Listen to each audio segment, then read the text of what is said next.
Assalamualaikum warahmatullahi wabarakatuh. Perkenalkan, saya Putri Eka Cahyani, NIM 19803241030. Saya anggota dari kelompok 6 yang akan membahas tentang materi dana kas kecil. Untuk yang pertama, saya akan menjelaskan tentang pengertian kas kecil. Kas kecil adalah dana yang disediakan oleh perusahaan untuk membayar pengeluaran-pengeluaran yang tidak efektif apabila dibayar menggunakan cek. Kas kecil disimpan di peti kas atau yang biasa disebut dengan cash box. Nah, pemegang dari dana kas kecil ini disebut dengan kasir. Kasir di sini akan bertanggung jawab atas penggunaan dan pengeluaran dana kas kecil. Hal ini dilakukan untuk mengurangi resiko penyelewengan dana dan penyalahgunaan dana kas kecil. Fungsi utama dari kas kecil adalah untuk menunjang efektivitas dan aktivitas perusahaan. Karena apabila pengeluaran yang kecil dibayar menggunakan cek itu tidak akan efektif. Yang selanjutnya, prosedur pengelolaan dana kas kecil. Yang pertama adalah prosedur pembentukan dana kas kecil. Hal yang perlu diperhatikan dalam pembentukan dana kas kecil ada 3. Yang pertama, biasanya dana kas kecil ini ditaksir untuk kebutuhan 3 atau 4 minggu ke depan. Nah, yang kedua, bendahara itu harus diberikan estimasi tentang pengeluaran yang akan digunakan dan kemudian bendahara akan menarik cek untuk kemudian diberikan kepada pemegang dana kas kecil. Selanjutnya, pemegang dana kas kecil tersebut harus mencairkan atau menguangkan cek yang diberikan oleh bendahara. Nah, selain itu ada dokumen yang tersedia untuk pembentukan dana kas kecil.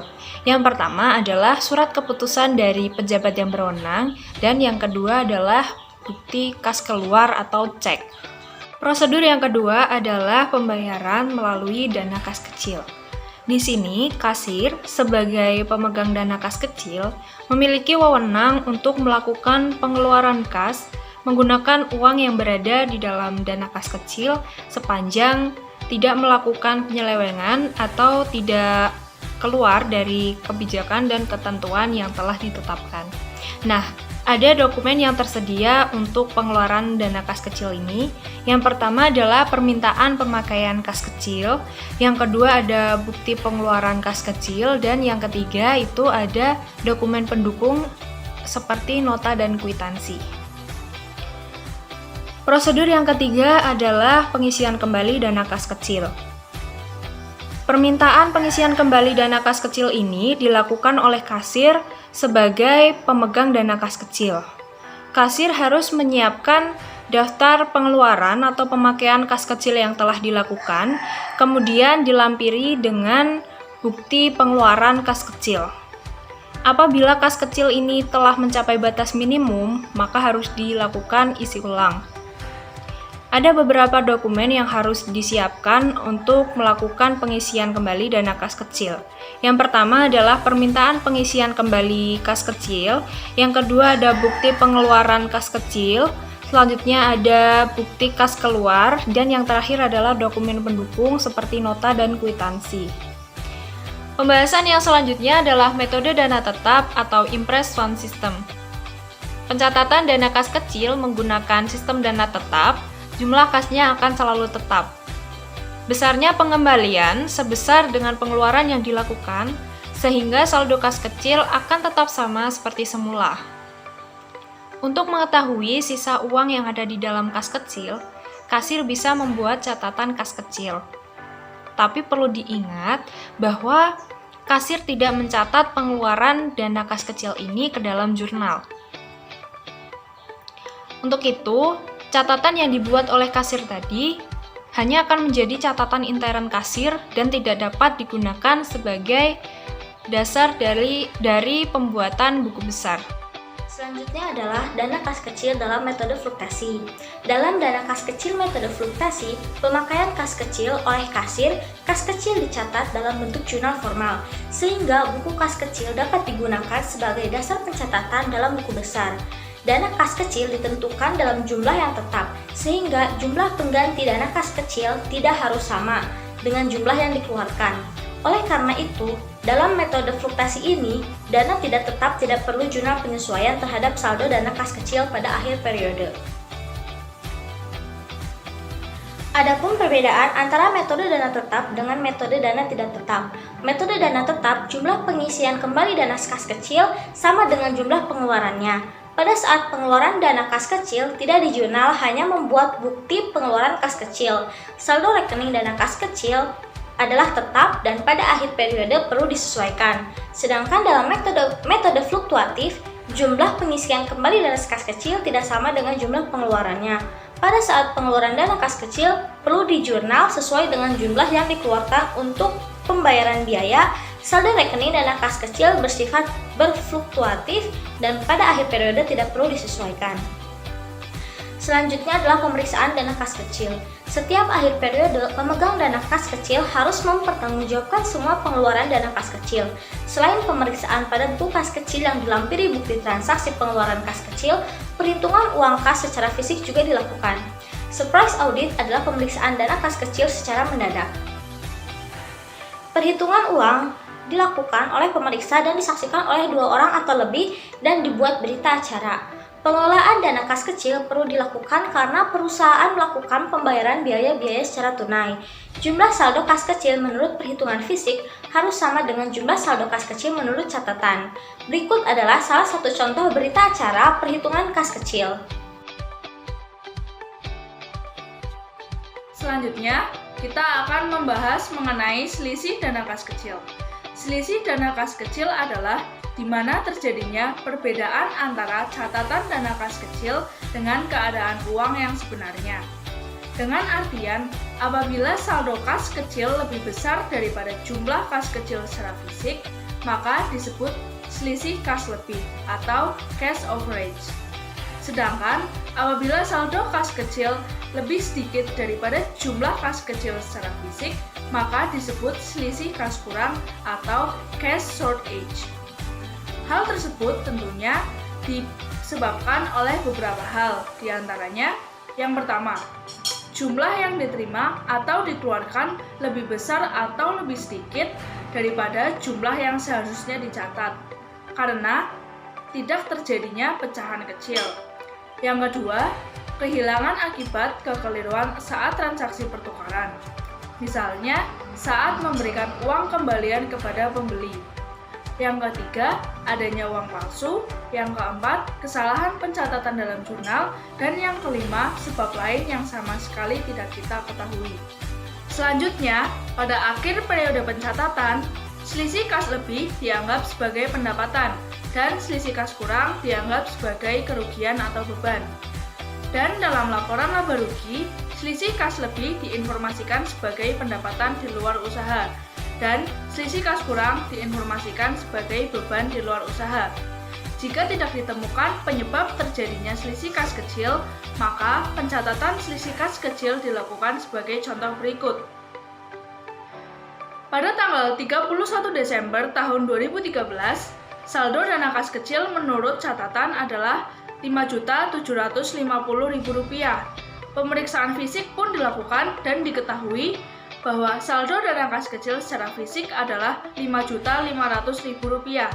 Dari data tersebut, maka jurnal untuk mencatat selisih dana kas kecil adalah menurut catatan sebesar Rp5.750.000, menurut fisik sebesar Rp5.500.000. Maka selisih kurang sebesar Rp250.000. Maka jurnal untuk mencatat selisih dana kas kecil adalah di kolom debit ada akun selisih dana kas kecil sebesar Rp250.000 dan di kolom kredit ada akun kas kecil sebesar Rp250.000. Berikut cara mencatat selisih dana kas kecil. Materi yang terakhir, kita akan membahas mengenai laporan mutasi dana kas kecil. Laporan mutasi dana kas kecil merupakan suatu bentuk pertanggungjawaban penggunaan dana kas kecil selama periode tertentu.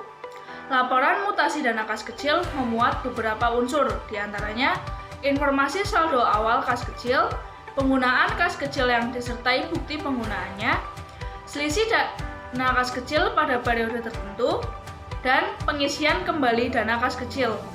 Agar lebih jelas, dalam penyusunan laporan mutasi dana kas kecil, perhatikan contoh ilustrasinya. Pada tanggal 1 April, saldo awal kas kecil sebesar Rp6 juta dengan bukti kas keluar nomor 4127.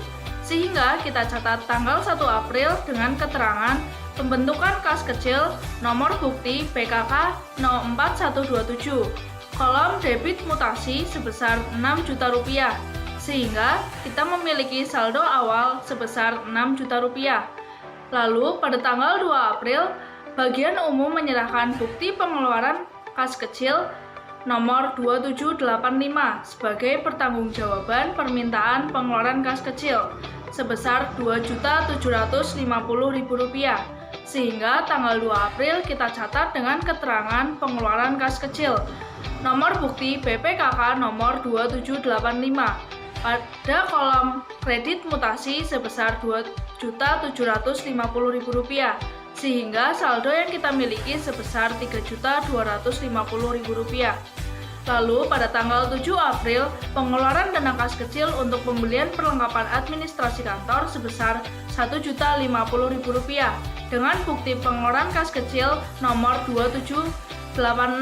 Sehingga tanggal 7 April kita catat dengan keterangan pengeluaran kas kecil nomor bukti BPKK nomor 2786. Kolom kredit mutasi sebesar Rp1.050.000 sehingga saldo yang kita miliki sebesar Rp2.200.000. Lalu pada tanggal 11 April, pengeluaran kas kecil penjualan sebesar Rp600.000 dengan bukti pengeluaran kas kecil nomor 2787. Sehingga tanggal 11 April kita catat dengan keterangan pengeluaran kas kecil nomor bukti BPKK 02787.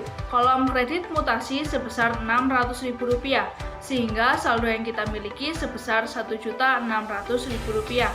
Lalu pada tanggal 13 April, bagian kas kecil meminta pengisian kembali dana kas kecil dengan bukti-bukti yang ada PPK nomor 60 sebesar Rp4.400.000 dengan nomor bukti 4127. Sehingga pada tanggal 13 April kita catat dengan keterangan pengisian kembali kas kecil nomor bukti PKK nomor 4127. Kolom mutasi debit sebesar Rp4.400.000 sehingga saldo yang kita miliki sebesar Rp6 juta. Lalu pada tanggal 15 April, pengeluaran kas kecil untuk membayar tagihan rekening air, telepon, dan listrik sebesar Rp3.500.000 dengan bukti pengeluaran kas kecil nomor 2788. Sehingga tanggal 15 April kita catat dengan keterangan pengeluaran kas kecil nomor bukti BPKK nomor 2788. Kolom kredit mutasi sebesar Rp3.500.000 sehingga saldo yang kita miliki sebesar Rp2.500.000. Lalu pada tanggal 20 April membeli perlengkapan administrasi kantor sebesar Rp800.000 dengan BPKK nomor 2789. Sehingga tanggal 20 April pengeluaran kas kecil nomor bukti BPKK nomor 2789 di kolom mutasi kredit sebesar Rp800.000 sehingga saldo yang kita miliki sebesar Rp1.700.000. Dan yang terakhir tanggal 25 April PPKK nomor 4090 sebesar Rp890.000 belum disertai bukti penggunaan kas kecil sehingga tanggal 25 April kita catat dengan keterangan pengajuan pengeluaran kas kecil nomor bukti BPKK nomor 4090 di kolom kredit mutasi sebesar Rp890.000 sehingga saldo akhir yang kita miliki sebesar Rp810.000. Lalu dari tabel mutasi tersebut dapat kita buat menjadi laporan mutasi dana kas kecil sebagai berikut. Dengan saldo awal pembentukan kas kecil pada tanggal 1 April 2017 sebesar Rp6 juta. Lalu, pengisian kembali dana kas kecil selama bulan April yaitu sebesar Rp4.400.000 sehingga jumlah kas tersedia selama bulan April yaitu sebesar Rp10.400.000. Dan kita juga mempunyai berbagai macam pengeluaran dana kas kecil selama bulan April yang dijumlah sama dengan sebesar Rp9.590.000, sehingga sisa dana kas kecil tanggal 30 April tahun 2017 yaitu sebesar Rp810.000. Sekian penjelasan mengenai laporan mutasi dana kas kecil. Berikut adalah anggota-anggota kelompok 6. Yang pertama ada Putri Eka Cahyani sebagai penjelas materi yang pertama. Yang kedua, ada Mia Nurul Khotimah sebagai penjelas materi yang kedua. Dan yang ketiga, ada RR Pramudiani Lydia Erensia sebagai penjelas materi yang ketiga. Sekian pemaparan materi dari kelompok 6 mengenai materi memproses dokumen dana kas kecil. Semoga materinya bermanfaat dan terima kasih Anda telah menyimak pemaparan materi dari awal hingga akhir video. Terima kasih.